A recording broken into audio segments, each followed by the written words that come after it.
সবাইকে নমস্কার। খুলুমখা নিজে দল বানালেন, অক্লান্ত পরিশ্রম করে শাসক দল তার জোট সঙ্গীদের সাথে লড়াই করে দলকে জেতালেন, নিজে জয়ী হলেন। 28-এর মধ্যে 18টায় বিজয়ের রথ থামলেও অল্প কিছু ভোটের জন্যে, প্রায় 1700 ভোটের জন্যে 18-র অঙ্কটা নিঃসন্দেহে 22 হতে পারত। 1700 সামথিং ভোটের জন্য আমরা সর্বমোট 1700 ভোটের জন্য 4টা সিট হেরেছে ত্রিপুরা দল। একটাতে তো ডিফারেন্স 66টা 66 ছিল, জেতা হারার মধ্যে ব্যবধান গন্ডাচড়া। যাই হোক, যা হয়েছে জনগণের আশীর্বাদ সর্বোপরি, জনগণের জনমত সর্বোপরি। আজ এডিসিতে শপথ গ্রহণ ছিল। গোটা রাজ্যের এবং বহির্রাজ্যের চোখ ছিল শপথ গ্রহণের দিকে। একটা চমকপ্রদ ঘটনা ঘটল। যে ব্যক্তি মহারাজ নিজে দল বানিয়ে দলকে জিতিয়ে অক্লান্ত পরিশ্রম করে নানা খাটাখাটনি খেটে জিতলেন, উনি ক্ষমতার মসনদে বসলেন না, না সিএম হলেন, না চেয়ারম্যান হলেন।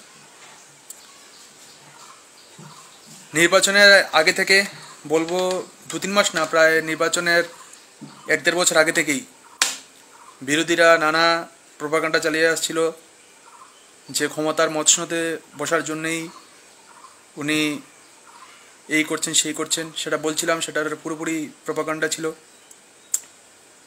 আজ নিঃস্বার্থভাবে ক্ষমতার মসনদ, যেটাতে উনি চাইলেই বুঝতে পারতেন, সেটা উনি অন্যকে দিয়ে দিলেন।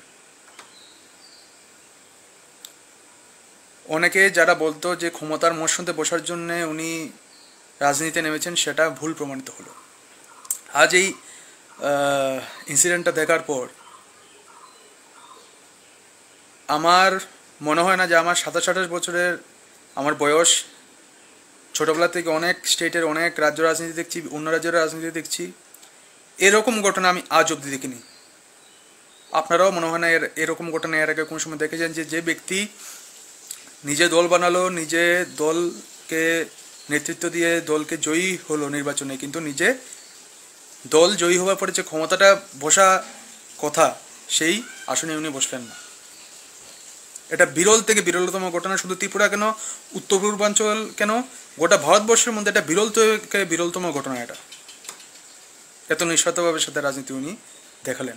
তো ওনার এই যে নিঃস্বার্থভাব দেখার, যে বিরোধীরা চক্রান্ত চালিয়ে যাচ্ছিল যে উনি ক্ষমতায় মসনদে বসার জন্য উনি এসব করছেন, যে উনি তাদের যে মুখটা বন্ধ করে দিলেন, যে ক্ষমতার জন্য এই লড়াইটা ছিল না,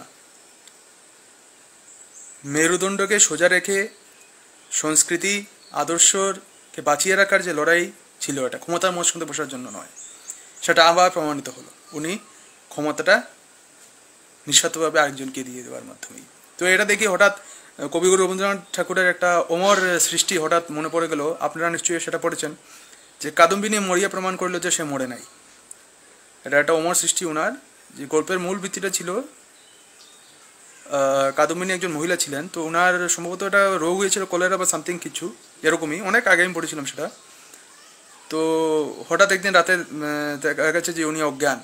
গ্রামবাসীরা বা ওনারা মনে করছে উনি মরে গেছেন। আসলে উনি মরেননি, উনি অজ্ঞান হয়ে গিয়েছিলেন, কিন্তু তখন কেউ এটা ধরতে পারেনি। বেসিসটা ছিল গল্পের যেটা। তারপর ওনাকে যখন অন্তিম সংস্কারের জন্য নিয়ে যাওয়া হয় একটা জায়গায়, তখন প্রচণ্ড বৃষ্টি নামে এবং সবাই লাশটাকে ফেলে দূরে চলে যায়, এবং বৃষ্টি যে জল ওনার উপর পড়েছিল তাতে ওনার জ্ঞান ফিরে আসে। তারপর উনি উঠে সেখান থেকে চলে যান। তারপর ওনার তো লাশ কেউ পায়নি, তো ওনারা সবাই চলে আসে। তারপর যখন উনি গ্রামে যখন পরের দিন সকালে যান, তখন সবাই ওনাকে ভূত ভূত ভূত ভূত বলে, ভূত পেত নিয়ে এসব বলে, কারণ সবাই জানে উনি মরে গেছেন, তো এখন আবার আসছেন কোথা থেকে। তারপর উনি মনের দুঃখে জলে ঝাঁপ দিয়ে উনি আত্মহত্যা করেন। তারপর ওনার দেহ জলে ভেসে ওঠে। তারপর গিয়ে গ্রামবাসী বুঝে উনি আগের দিন আসলে মরেননি, এখন গিয়ে মরেছেন, কারণ ভূতের দেহ তো কোনো সময় জলে ভাসবে না।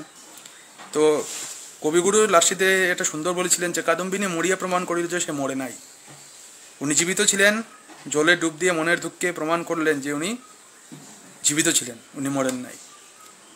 অনেকটা সেই রকম যারা মহারাজের বিরুদ্ধে নোংরা রাজনীতি করতে হচ্ছে, ক্ষমতার জন্য, ক্ষমতার লোভে উনি রাজনীতি করছেন, এডিসি নির্বাচনে লড়াই করছেন, সবার মুখে ঝামা কষে দিয়ে, সবাইকে ভুল প্রমাণিত করে নিঃস্বার্থভাবে নির্বাচনে লড়াই উনি প্রমাণ করিয়ে দিলেন যে লড়াইটা ক্ষমতার লোভের ছিল না, লড়াইটা ক্ষমতা মসনদে বসার জন্য ছিল না, লড়াইটা ছিল মেরুদণ্ড সোজা রাখার, কারো কাছে বিক্রি না হওয়ার, আদর্শকে বাঁচিয়ে রাখার, সংস্কৃতিকে বাঁচিয়ে রাখার লড়াই। আমার এই জীবনে আমি এরকম স্যাক্রিফাইস আমি আজ অবধি দেখিনি।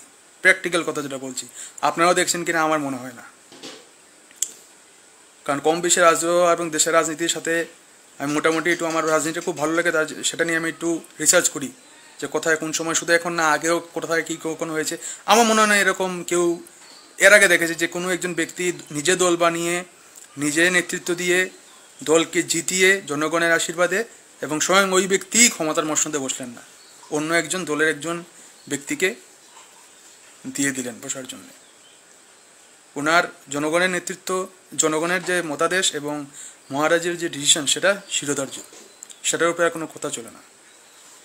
কিন্তু যারা মহারাজের বিরুদ্ধে নেগেটিভ রাজনীতি করেছে বিগত দিনে, আশা করি ওনারা যদি ন্যূনতম চক্ষু লজ্জা থেকে থাকে, ওনারা আর নোংরা রাজনীতি করবেন না। এবং কিছু আছে যাদের শরীরে, আমি কি বলবো, সামান্যতম চক্ষু লজ্জা নেই, আমি জানি এরা ঘুরিয়ে ফিরে সেই নোংরা রাজনীতিই করবে, এদের চক্ষু লজ্জা নেই। ছোটোবেলা থেকে আমরা দেখে আসছি পদ লোভীদের দৌড়াদৌড়ি, পদ না দিলে রাজনীতি ছেড়ে দেওয়া, পদ না দিলে দল ছেড়ে দেওয়া, পদ না দিলে সমর্থন না দেওয়া, এসব। কিন্তু এই পদলোভীদের দৌড়ে মহারাজ একজন ব্যতিক্রম। তা আজ আবার উনি প্রমাণ করলেন যে অন্যদের সাথে ওনার ডিফারেন্সটা কতটুকু। অন্যরা কোথায়, উনি কোথায়।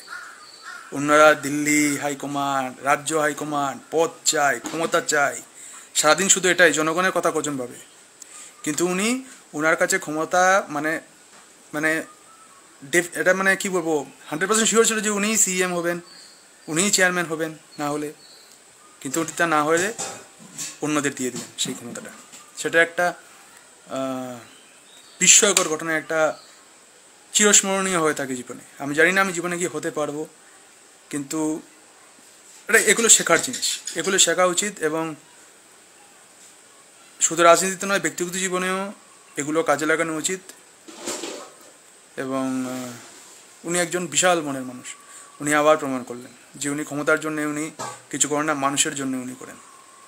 ওনার লড়াইটা যে মানুষের জন্য ছিল, ক্ষমতার জন্য নয়, সেটা আবার উনি প্রমাণ করে দিলেন। এটা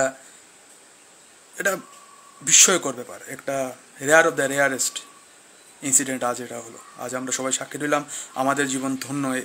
আমরা ত্রিপুরা রাজ্যের মধ্যে আমরা এমন একটা কিছু দেখলাম যেটা গোটা দেশকে, বলা যায় না বিশ্বের রাজনীতিকেও এটা দিশা দেখাতে পারবে। এটা আউটস্ট্যান্ডিং একটা স্টেপ উনি নিয়েছেন। এটা ভাবার অতীত। এটা ওনার স্যাক্রিফাইস শুধু আগামী কয়েক বছর নয়, আগামী শতাব্দীতেও ওনার স্যাক্রিফাইস স্বর্ণাক্ষরে ইতিহাসের পাতায় লেখা থাকবে। যেমন একজন কেউ সব কিছু পেয়েও নিজের দল বানিয়ে, নিজে লড়াই করে, দলকে জিতিয়ে জনগণের আশীর্বাদে নিজে ক্ষমতায় বসেননি। এটা ইতিহাস, এটা স্বর্ণীল ইতিহাস হয়ে থাকবে। এটা আমরা ধন্য হওয়া উচিত যে আমরা সবাই এই যে অবিস্মরণীয় ঘটনার আমরা সাক্ষী হতে পেরেছি। আমাদের জীবন ধন্য। আমাদের জয় হিন্দ, বন্দে মাতরম, জয় ত্রিপুরা।